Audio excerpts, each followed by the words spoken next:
Antara paparan menarik hari ini, adik celupah Syaril tegur Khalid. UMNO penuh dengan kaki bodek.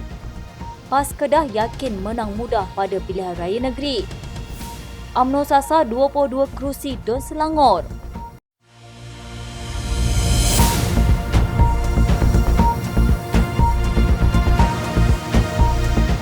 Formula bagi pilihan raya negeri kali ini adalah gagasan kerajaan perpaduan yang memerlukan kesepakatan bersama antara Pakatan Harapan dan Barisan Nasional.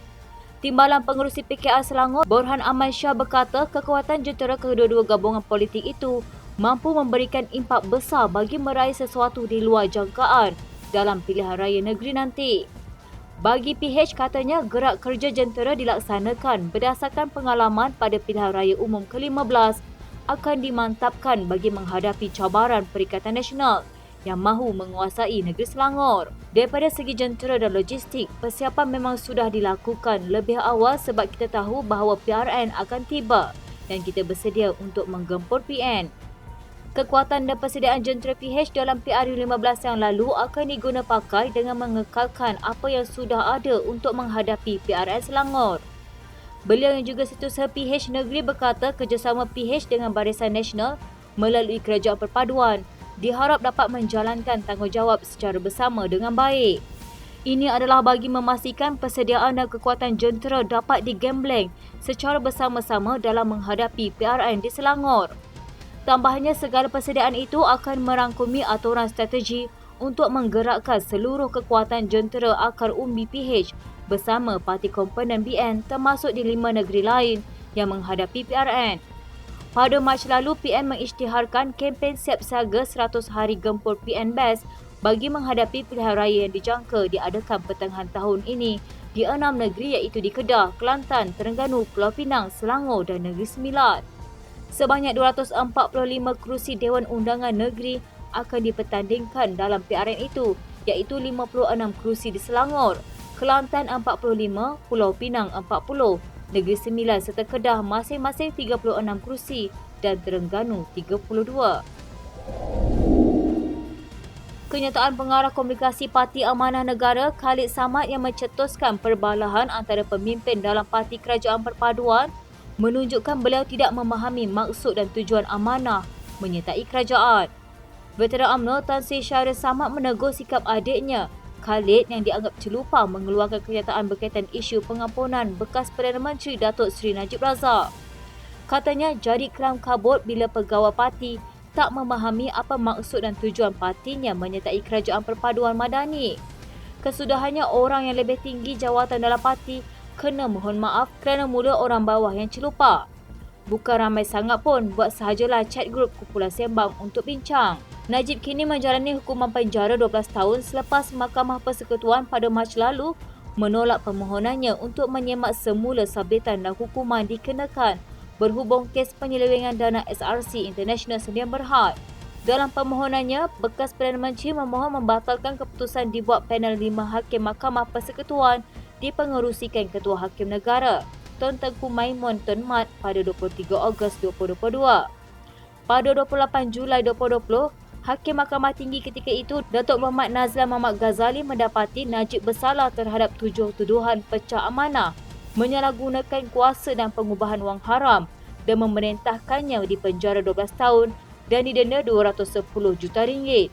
Sebelum ini, Timbalan Presiden Amanah Datuk Seri Salahuddin Ayub memohon maaf kepada UMNO atas ketelanjuran kenyataan dikeluarkan Khalid yang juga bekas Menteri Wilayah Persekutuan. Dalam hantaran berasingan, Syaril berkata kenyataan dikeluarkan adiknya berkaitan isu pengampunan bekas Perdana Menteri bukan perkara memeranjatkan. Katanya siapa yang di belakang amanah itu pun semua tahu sehingga lembaga tabung haji sanggup dikurangkan pengaruh dan impaknya sebagai pemangkin kepada ekonomi Islam. Lokman Adam, Isham Jalil di peringkat bahagian pun mereka tak dapat menang macam mana UMNO. Kata itu suara akar umbi. Itu kata bekas ahli Parlimen Tanjung Karang Noh Omar yang mendakwa UMNO kini hanya ditunjangi oleh kaki bodek dalam parti itu yang tewas dalam pemilihan parti. Dengan memetik nama dua ahli Majlis Kerja Tertinggi UMNO, Isham Jalil dan Lokman Adam yang tewas dalam pemilihan bahagian, Noh berkata bagaimana pemimpin ini boleh bercakap mengenai suara akar umbi. Noh turut mengesahkan yang dia akan bertanding dalam pilihan raya negeri atas tiket Perikatan Nasional. Saya, orang Tanjung Karang, menyambut orang kata kecil tapak tangan niru.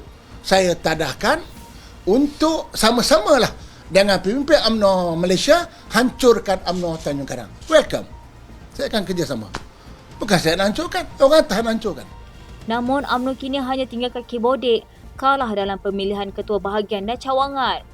Bekas ketua UMNO Selangor itu berkata UMNO kini sudah mula hilang bisa dan kini hanya gah pada nama. Pada 28 Januari lalu, UMNO menggantung keahlian Nur Omar disebabkan 16 pertuduhan dihadapinya kerana mensabotase parti pada pilihan raya umum ke-15. Dalam pada itu, Nur berikrar untuk menjadikan Parlimen Tanjung Karang sebagai kubu kuat PN pada PRN akan datang selepas sekian lama dikuasai UMNO.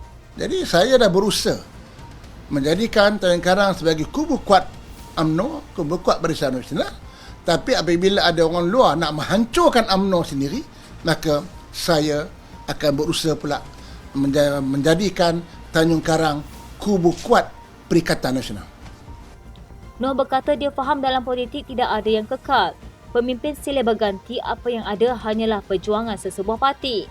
Mengakui UMNO mempunyai pengikut yang ramai dengan lebih 1.3 juta keahlian.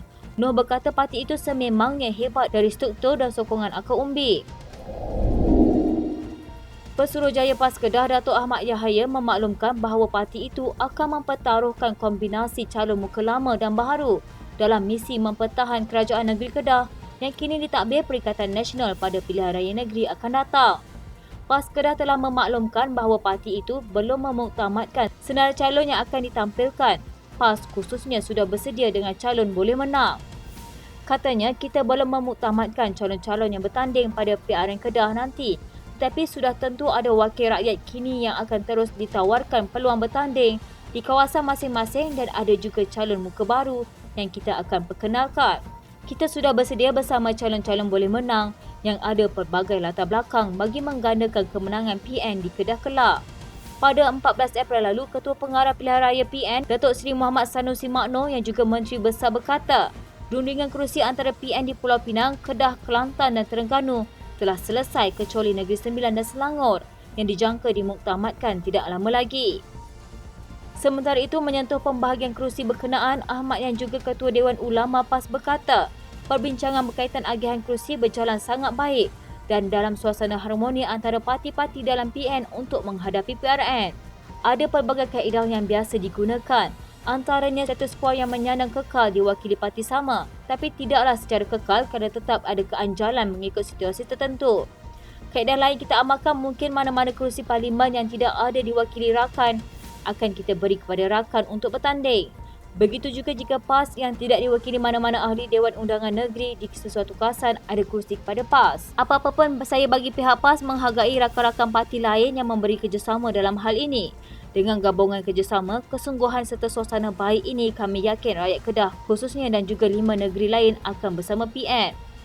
Bagaimanapun Ahmad mengingatkan asas penyertaan pada PRN kali ini adalah di bawah PN yang harus menjadi keutamaan tanpa mengira calon daripada parti mana ditampilkan. Katanya lagi, maka atas kesepakatan jentera PN kita akan bekerja sebaik mungkin tanpa kira calon daripada parti mana yang turut menjadi asas kepada kebersamaan dan semangat serta kawan untuk semarak semangat jentera. Ketua Pemuda UMNO Selangor Muhammad Imran Tamrin yang memberitahu bahawa cadangan UMNO adalah untuk mengetengahkan sekurang-kurangnya seorang calon DUN di setiap 22 kerusi parlimen di negeri itu. Sebagai sebahagian daripada sekutu Sepakatan Pilihan Raya Pakatan Harapan Barisan Nasional, UMNO mahu parti itu diperuntukkan 22 kerusi pada pilihan raya Dewan Undangan Negeri Selangor akan datang. Katanya itu antara elemen atau cadangan dibawa oleh UMNO ke dalam rundingan kedua-dua pihak. Selain itu, UMNO juga mahu mengekalkan 5 kerusi dimenangi dalam pilihan raya sebelum ini kekal ditandingi PN. Namun itu pun masih belum muktamad. Selain itu, Muhammad Imran berkata UMNO juga menuntut kebenaran untuk hak meletakkan calon di kerusi-kerusi yang penyandangnya telah berpaling tadah, Batangkali, Ceram, Selat Kelang, Dengkil, Gombak Setia dan Bukit Antarabangsa. Daripada 6 kerusi berkenaan, 4 dimenangi oleh Bersatu semasa pilihan raya 2018, manakala baki 2 lagi dimenangi oleh calon PKR yang kemudiannya berpaling tadah kepada Bersatu. Pada tahun 2020, Bersatu membelot daripada Pakatan Harapan untuk membentuk gabungan baru yang dinamakan Perikatan Nasional. Bagaimanapun Muhammad Imran berkata UMNO Selangor setakat ini belum menerima sebarang maklum balas mengenai cadangan daripada jawatan kuasa parti itu yang sedang merundingkan pakatan tersebut. Katanya kalau ada jawatan kuasa pelaksanaan pasti akan dimaklum untuk memulakan kerja-kerja perancangan dan pelaksanaan strategi untuk PRN. DUN Selangor mempunyai 56 kerusi. Pada pilihan raya 2018, PH memenangi 51 kerusi manakala BN memenangi 4 dan PAS 1. Sekian rentasan malam di TV pada hari ini. Jangan lupa follow Facebook Malaysia Deadline dan YouTube Deadline TV. Dapatkan info terkini di Facebook serta YouTube di TV.